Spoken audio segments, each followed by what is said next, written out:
What is going on, guys and gals of YouTube? Thank you so much for tuning in. And in today's video, I'm going to be going over 5 reasons why your glutes aren't growing.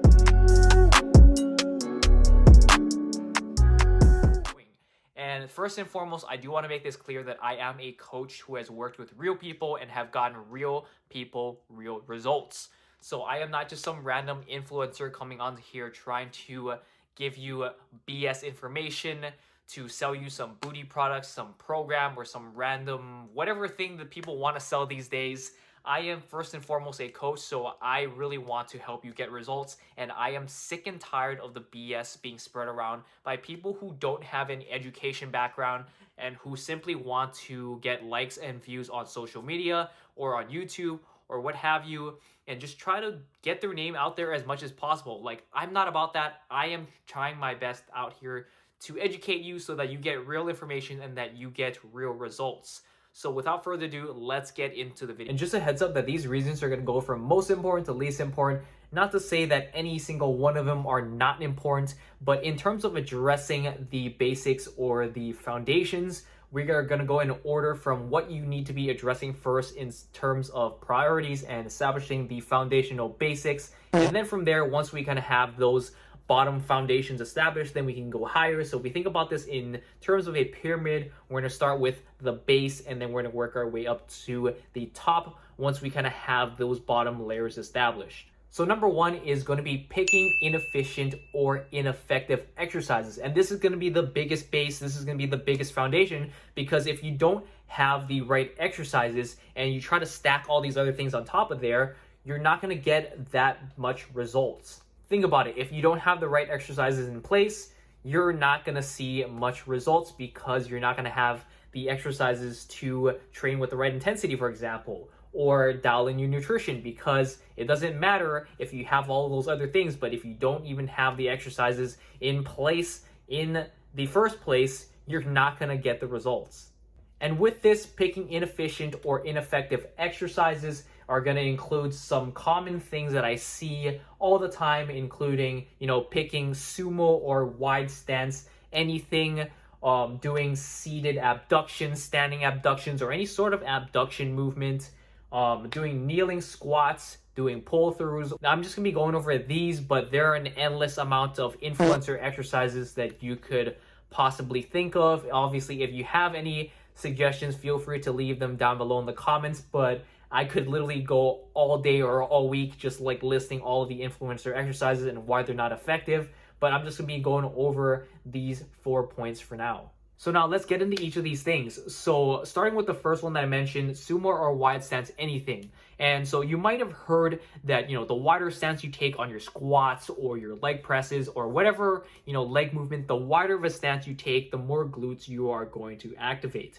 And this, I don't know where this really came from, but it is not true. Really, the wider of a stance you take, it's not more glutes, but rather it's more adductors or inner thigh. And a big reason for this is because you're actually putting the adductors in a more stretched position versus the glutes if you just simply take a look at anatomy. And so if you were to Google best stretches for inner thighs or best stretches for glutes, you would actually clearly see that doing a bunch of wide stance stuff isn't necessarily a better stretch for the glutes. And a huge reason of why we do leg presses, why we do squats, is to really get that stretch on the glute muscles, especially if you're doing it correctly. But as you can see just from that Googling alone, that you're going to be stressing the inner thighs or the adductors more by taking a more wider stance. So immediately right off the bat, sumo or wide stance, anything isn't more but. And we'll go into this a little bit more in depth later. But for now, just trust me until we can get into the information of why sumo and wide stance aren't necessarily good or efficient for training the glutes. On to the second portion of this point, any sort of abduction exercises. So, seated abductions, any kind of banded abductions, or even some standing cable abductions. I've seen some crazy stuff on social media. I can't list them all, but any sort of abduction movement isn't going to be good for the glutes because due to anatomy, which we'll go into in a second of why this isn't necessarily good for the glutes. Any sort of abduction exercise is more going to be your external rotators or your abductors. Your deep abduction muscles are going to be the prime movers of these movements, not necessarily your glutes. Your glutes aren't necessarily that good at that. Its primary movement is going to be hip extension. So any sort of seated abduction is not really that good for your glutes. Onto the third exercise, any sort of kneeling squat isn't going to be good either, because if you think about a squat movement, it's going to get the most tension at the bottom of the squat. And when you're doing a kneeling squat, you're pretty much taking out that bottom portion where you really get a good stretch on the glutes, and you're just focusing on extending your hip at the top. But also, if we really think about it, if you have a loaded barbell on your back, the force is going down this way, whereas we want the force going against your hips to thrust into, whereas if you're doing something like, a thrust or glute bridge, is going to be a better line of pull for that movement. But the kneeling squat, you're just simply thrusting against the air with a loaded barbell on your back, so you're pretty much better off just standing up and squeezing your butt, which, as we know, isn't very good for growing your glutes. So that takes that out of the equation. On to the next exercise, any sort of pull-throughs. Now, pull-throughs aren't necessarily a terrible exercise. They can be a pretty good exercise just because, again, of the line of pull. However, it doesn't make it a very efficient movement simply because the limiting factor is you holding onto the ropes if you were holding against a cable machine. And so your arms aren't going to be as strong as your glutes. So you're going to be limited by the amount of load you can move, by how much weight you can hold on with your hands. Whereas if you use, again, something like a thrust or a bridge, you're not limited by the amount of weight you can hold in your hands. You're limited by the amount of weight that you can hold in your hips, which is actually a better limiting factor because you're actually training your hip muscles to move that weight. Also, with the pull-throughs, you're kind of combining a hinge with a thrust motion, which is inefficient in itself just because it's better to focus on a hinge movement and a thrust or a bridge movement rather than trying to combine the two into one sort of half-assed movement, no pun intended. Now on to point number 2, choosing good exercises but not setting them up or executing them properly. And so obviously number 2 in second of importance.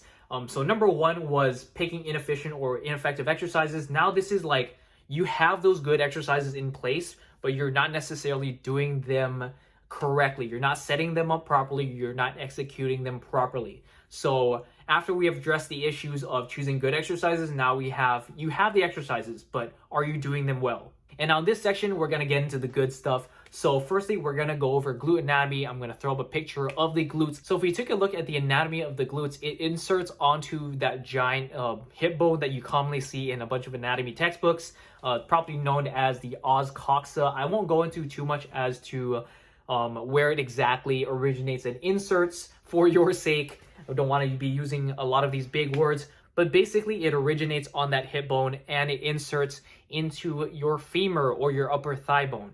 So if we take a look at what the glutes are best doing, it's hip extension, because if we think about your muscles as pulling 2 points of your body closer together, it's going to pull on that hip bone and on that femur, so it does hip extension. And then a quick demo of me doing it here is just this, hip extension. That's pretty much what it is, driving your hips back and extending it. And now that we know this, we can sort of kind of connect the dots with the previous point of why these movements that I listed aren't necessarily so effective or efficient at targeting the glutes. Because these movements don't put the glutes in a very good position to do what it's supposed to do or do what it's best at doing, hip extension.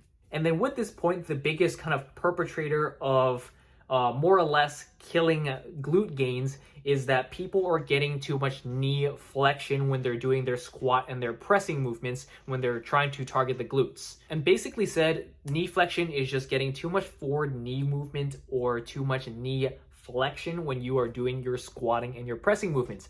And basically what this means is that you are going to be engaging a bit more quads or a bit too much quads than you would like, especially if your goal is to grow your glutes. And this is also a common complaint when I hear people say they are quad dominant. And then something I would argue against people who say they're quad dominant isn't necessarily that there's anything wrong with you or that your quads are just easily more grown than your glutes. it's probably because your structures are just simply built different, that you tend to use your quads a bit more than your glutes, or you're just not doing your exercises properly and you are targeting your quads more than your glutes. So if your squats or your leg presses look something like this, where you get a lot of forward knee movement versus the amount of hip flexion, which is what we're going to go over in a bit, or like not sitting back enough in your movements, then that's probably the culprit for the exercises that you're doing and why you're not seeing the glute gains that you want. Now onto point number 3, which is not training consistently. And as a reminder, we are going through this in order of importance. So we have kind of the most important things that you need to address first, and then we're building upon that once you have the first things established in place. So as a reminder, first we were talking about what exercises are you doing. So now that, let's say, we have the good exercises in place, we have the good exercises and we're setting them up properly and executing them properly, now comes the point of actually getting yourself to do these things consistently. And with this point, the biggest problem I see is that people aren't doing their movements consistently week to week, month to month. And this is a huge culprit for gains, because like anything, weightlifting is a skill that needs to be practiced. If you want to get stronger, if you want to get better at something, you need to practice it over and over again. We're talking about practice, man. Which means repeating the same workouts you do over the course of weeks and months, not switching it up every single day, not deciding to follow some random influencer workout for today and then doing another influencer's workout tomorrow or next week, but following the same program over and over again. And what I like to call this is workout ADD, because you are constantly hopping from workout to workout, trying to think that, oh, this workout's going to give me results, or that workout's going to give me results, when in reality, you're probably going to get pretty good results following either of them. But if you just stuck to one for, let's say, at least 4 weeks, you're going to see so much more progress than if you were hopping around. Contrary to what you may have heard, you don't need to confuse the muscles or constantly switch up your workouts to see results. You actually need to do the opposite and repeat the same thing over and over again, because like I said, practice makes perfect. We're talking about practice, man. If you want to get better at something, you need to be practicing it over and over again. We're talking about practice, man. And you can't know if you're actually getting stronger at a movement if you don't repeat it. Because if you do it today and you don't do it next week, how do you know you're actually getting better at that movement? And that's basically it for that point. Want to keep it short and sweet. There's not really much to talking about consistency other than like stop having workout ADD and stop like jumping around from workout to workout and just follow the same workout split for at least a few weeks or a few months in some cases. Like as long as you can keep progressing from those exercises and from that workout, you're good to go. You don't need to change things up. Now on to point number 4. So now that we have the other 3 established, you're picking efficient and effective movements, you have those exercises in place and you're setting them up and you're executing them properly. And then now you are actually training consistently and you're still not seeing results. So, what's next? And number 4 is going to be not training close enough to failure or just doing way too much volume. Not really dialing in the amount of stimulus to recovery in your program. So firstly, let's talk about training close to failure. So the main driver of muscle growth is going to be generating enough tension with your muscles to the point of where like your muscles are like, oh shit, that was pretty hard. We need to remodel. We need to get stronger. We need to get bigger for the following workout. And basically, failure is to the point of where you can't do a single rep. Like no matter how hard you try, no matter how much someone would force you to do another rep, you can't do another rep even if your life was on the line. And the truth is, you don't have to get to this point to see muscle growth or progress, but you do have to get pretty close to this point. And it's going to be uncomfortable either way. And honestly speaking, most people don't get to this point because, like I said, it's just quite frankly uncomfortable for a lot of people to be training really close to failure and be pushing themselves really hard. And then a common question I get with this is, how do I know how close I am to training with failure? And really, there is no answer for that other than to actually train a failure. Take your sets to failure. Obviously do it safely, do it with good form, but try taking 1 or 2 of your sets all the way and see how many reps you can actually do. And you might surprise yourself. You can do a lot more than you thought you did. And you're also going to realize wow, I could have done so much more, and I did so much more than I thought I would. And this really shows like how much you are underestimating your strength. So it definitely doesn't hurt to try training to failure, a few times a month, and just to see like how much you can actually push yourself to actually keep yourself in check, and like, am I really training that close to failure? Because once you start training to that point, your gains are going to skyrocket. I can promise you that. And then on that same note, a big reason why people don't see progress, they don't train to failure, and they also can't train to failure because they're doing way too much volume. And so I see some of these influencer workouts, and they're prescribing like upwards of like 4-5 sets of like 20 plus reps, and you just simply don't need that much volume or that much amount of work to see any growth. And while I'm not saying that you can't do that and see progress, you can definitely do so by training closer to failure, doing less sets, and you're going to see the same, if not more, progress from doing that. And that's because when you do so much, it comes to a certain point that it's just simply called junk volume at that point, where you're doing so much volume that a lot of it is junk.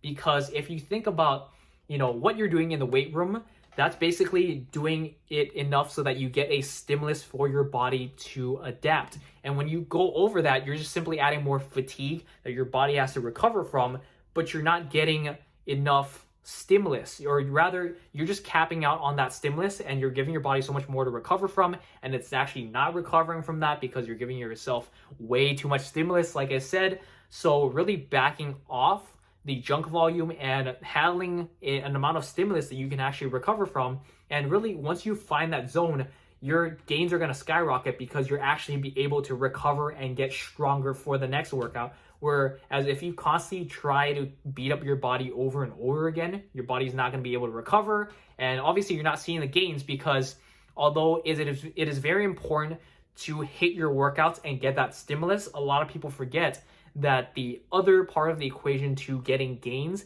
is actually letting your body recover and swing back up to get those gains. So a huge red flag I see is that if you see any sort of influencer workout where it's like four plus sets of like 20 plus reps, that's usually a huge red flag. You really don't need that much. A lot of the clients I work with, I actually like take them down from the volume that they were doing off by themselves. I take them down to 2 to 3 like very hard sets, like I said, very close to failure.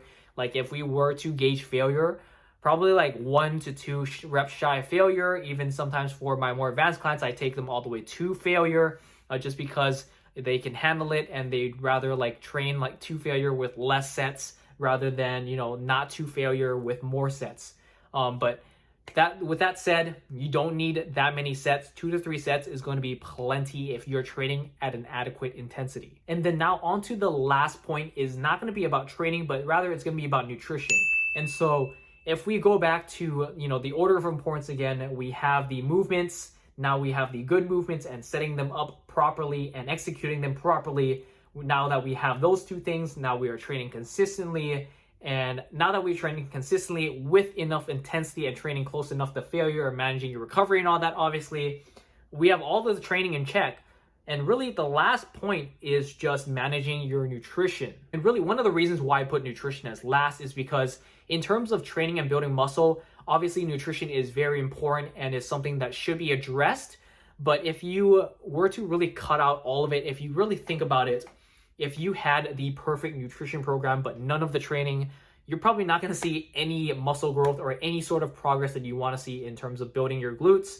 But if you had, a shitty nutrition plan, but you had a stellar training program, you would still see some results. Although obviously it's not going to be optimized as if you had your nutrition in check. You're going to see a lot of results just from simply pushing your body really hard in the right places, in the right direction. You're going to see a lot of progress. But with that said, if you have that in place and also dial in your nutrition, you're going to be so much better off. So that's why it's the last point. But like I said, all of this stuff is very important still. It's just if you had to order them, if I had to put them in a sequential order of, most common things that people need to address to least common, or rather starting off with the foundational basics and really addressing these things and making sure we have the first few things first in place, and then starting to address things like nutrition. So with that said, along with this point, a frequently asked question I get is, how do I get a smaller waist while building my butt? And so obviously I'm not going to shame people for asking this question. I mean, obviously all of us want the coveted build muscle and lose fat at the same time. I mean, even as a guy, like, I obviously want to be constantly getting leaner and also building more lean tissue on top of that, but it's just simply not how it works, which we'll go into in a second. But a common saying I hear in the industry is that if you try to chase two rabbits, you'll end up catching none. And that's really because if you have your attention focused on two things at once, trying to chase two things at once, you're not going to be able to do both of them really well. Whereas if you just focused on doing one thing at a time, you are going to catch that one thing and do that one thing really well. And if you try to focus on the other thing, you can do that thing really well. But if you try to do both at the same time, you're not going to be doing either one really well, and you're not going to be making any significant amount of progress in either direction. And obviously, in this case, I'm talking about fat loss and muscle growth. And the simple truth is that if you really want to be building your butt, you're going to have to focus on maximizing muscle growth, which means you should be eating at least at maintenance or in a slight surplus, because this is going to give your body enough energy to literally create more muscle mass. Because if you think about it, when you're building muscle, your body is literally trying to create more mass onto your body. So it's going to need a lot of energy to do that. And just a slight surplus is enough. But like I said, if you're trying to do it in a deficit, you're not going to see much progress. And obviously, like, if you are in the situation of either being a beginner, someone who's taken a long layoff from lifting, or someone who's just very overweight, you can obviously get body recomposition, build muscle, and lose fat at the same time. But it's a very rare case, and you're much more often than not like going to get so much better results just focusing on one thing at a time. But like I said, if you fall into each of those categories, you can definitely get away with building muscle and losing fat at the same time. And even then, I would encourage you not to be in a huge deficit, because like I said, when you're in a deficit, you're in an energy deprived state, which means you're getting less energy than your body needs on a consistent basis. And when you're already depriving your body of calories and energy, it's going to be very hard for your body to like say, hey, I'm going to use this energy to create more muscle mass, where it's like barely hanging on for survival because you're in a deficit and you're trying to like literally lose body mass because you're trying to lose fat. So focus on one thing at a time. If you want to lose fat, if you have a significant amount of fat to lose, and this is like, I'm saying at least 20 plus pounds to lose, because if you have anything less than that, if you're someone who's like, I need to lose like 5 or 10 pounds, like, no, you don't need to lose 5 or 10 pounds. You need to focus on building lean muscle, being in a maintenance or at least surplus, and really focusing on building that muscle, and you will actually become leaner as the result of that, because you're adding more lean tissue onto your body. And even if you're in a slight surplus, you're going to gain so little fat, like in proportion to how much muscle you're going to gain. You're actually going to come out leaner. And I've seen this firsthand myself. Like, a lot of people who get into a small surplus and actually end up looking leaner and like, having a smaller waist and actually losing more fat, because they were actually adding a lot more lean tissue onto their body, which one makes you look leaner because you actually have a muscular base on top of your frame now, rather than, having that skinny fat look of not having as much muscle tone, but also having a good amount of fat. But now you're like keeping that fat relatively the same, but you're also increasing that muscle mass. So your muscle actually like pushes through and shines through the fat. Number 2, when you add more lean body mass onto your body, you increase your metabolism, because muscle burns more energy than fat just sitting there. Muscle is like active. It helps us like do all this stuff all the time. So that's why it's crucial that you focus on building muscle, and why it's just so much more important than losing fat. Like, you can honestly lose fat at any other time in your life, and it just takes a lot less effort than actually building muscle.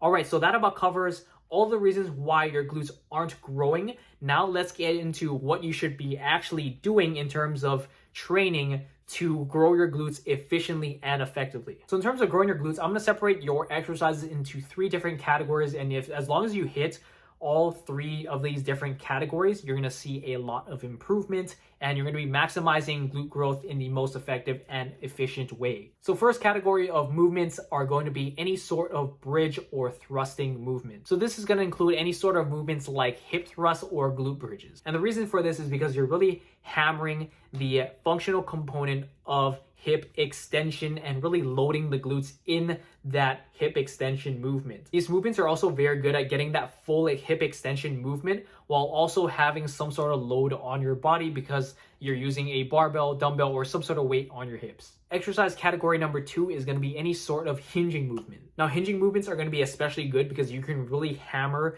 the glutes in that hinged position where it's like kind of in a really good stretch position and really loading them at that point of the movement. And then exercise category number 3 is going to be any sort of pressing movement. So leg pressing movements are going to involve both the glutes and quads because of the nature of the movement itself. So this is going to include things like, free weight squats, even just like squat machines, or any sort of like leg pressing movement. And also squats is obviously going to include like split squats and lunges and any sort of like single leg pressing movement as well. The reason for these categories of movements, even though they do involve the quads, is that these movements typically allow you to really get an extra stretch on the glutes, which is good because we want to be training a muscle at different lengths if we want to maximize its growth. And it is especially important for setup and execution because, like I said in the previous point with choosing good exercises but not setting them up properly,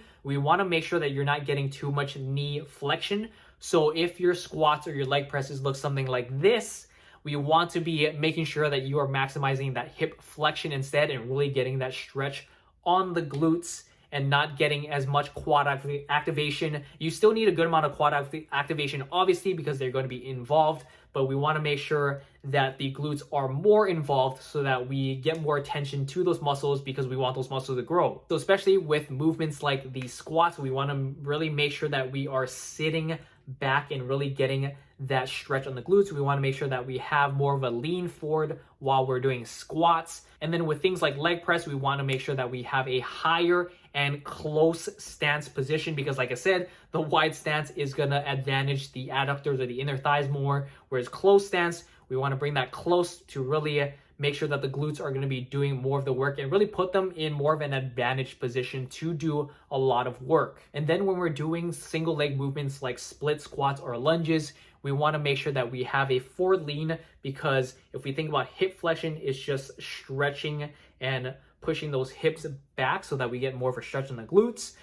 We want to make sure that we are sitting back and also we're not getting too much forward knee travel because, again, that's going to put the quads in a more advantaged position. Whereas if we sit back and allow that knee to not go as far, we want to make sure we still get a good amount of knee travel just for the quads to stabilize the hips, but we still want to make sure that we are really sitting back and stretching those glutes. And then for the lunging movement, we really want to make sure, especially in the dynamic portion, that we are kind of like driving forward as if we were to sprint or to jump. Because again, the glutes, their main function is hip extension. And if we think about like any sort of sprinting or jumping motion, the hips are going to be really extended to drive that power and drive forward. So anything like a reverse lunge or like some sort of walking lunge where you are propelling your body forward, that's going to heavily involve the glutes.